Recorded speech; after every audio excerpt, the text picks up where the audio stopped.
I visited the Museum of Fine Arts in Budapest, so come with me on this journey to discover the good, the bad, and the ugly of the ancient Egyptian and ancient Mediterranean rooms.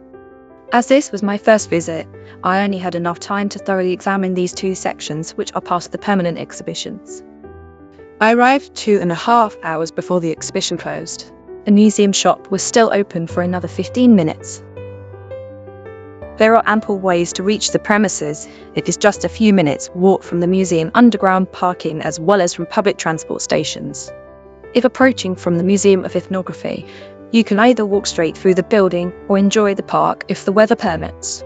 The building is as impressive on the inside as it is on the outside. Completed in 1906, neo-Renaissance and neoclassical elements are prevalent throughout. As it houses a large collection of artifacts, I chose to buy tickets only for the permanent exhibitions. As for pricing, a one-day ticket costs roughly the same as a newly released popular novel in paperback, making it well worth the price. A year-long pass for the permanent exhibitions costs only slightly more. Next time, I will be sure to opt for that instead. The temperature inside was appropriate for the weather and I felt comfortable throughout. The restaurant, cloakroom and lavatories are accessible with a valid ticket on the -1 floor. I cannot say much about the former, but the latter two are well maintained. This floor is also where the ancient Egyptian and ancient Mediterranean rooms are located. As for the Egyptian galleries, the artifacts on display felt unique to a layperson like myself. Enough was showcased for me to be satisfied with both the selection and the presentation, and there was ample room to move around. Although I should add that there were not many visitors on this late Saturday afternoon. Overall, I thoroughly enjoyed this section, appreciating not only the beautiful arrangements but also the maps, illustrations and accompanying texts. My only major critique here was the lack of an overarching storyline, and at times I also felt a lack of context. Ancient texts are on display, but no translations are provided. For example, a fragment relating to the legend of Saint Mercurius. A translation or brief summary of the legend would have added to my understanding and made me more inclined to research it afterwards. The highlight was the mummies and sarcophagi.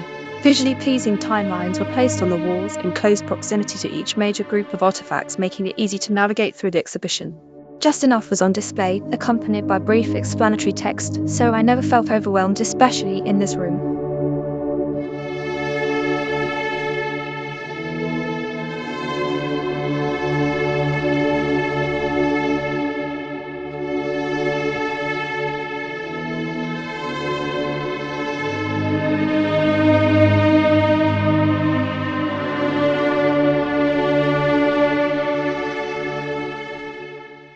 As I stepped into the ancient Mediterranean room, the atmosphere was noticeably different from the Egyptian section, though both were enjoyable in their own way.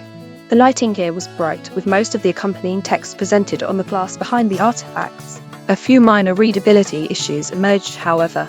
Some of the darker-coloured artifacts didn't always contrast well with the black text, and because the numbered objects were described in continuous text, it was harder to locate the origin and other details for each artifact. This made lingering for too long a bit challenging.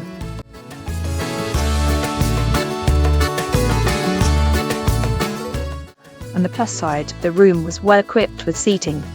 Portable chairs were also available outside, making it easy to make your visit more comfortable if needed. The selection of artifacts was excellent, and the accompanying text provided just enough context to be informative without overwhelming. I was particularly surprised and delighted that the busts were displayed without protective barriers. Being able to admire them up close, free from the glare of glass, was a rare treat.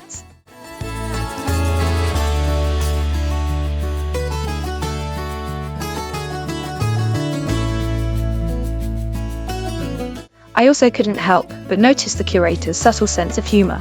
Placing intricately designed vases next to pieces that were clearly less skillfully painted made me quietly chuckle. Perhaps one day my own paintings might end up in a museum display too.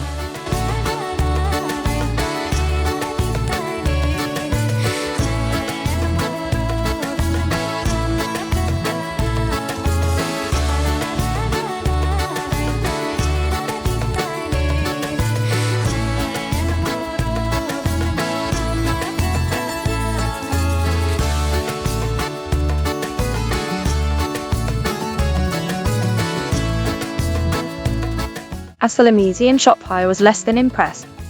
While I appreciated the items made in Hungary, Their prices were simply too high for most visitors. Some other items were made in China, which, in my view, did not reflect well on the overall quality or ethos of the shop. The book selection was extensive. However, if there were any publications related to the permanent exhibitions, I was unable to find them.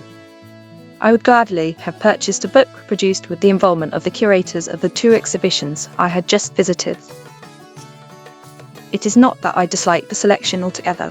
However, replicas of certain items, such as small statues, would have fitted the theme better and, in my opinion, would have made excellent gifts.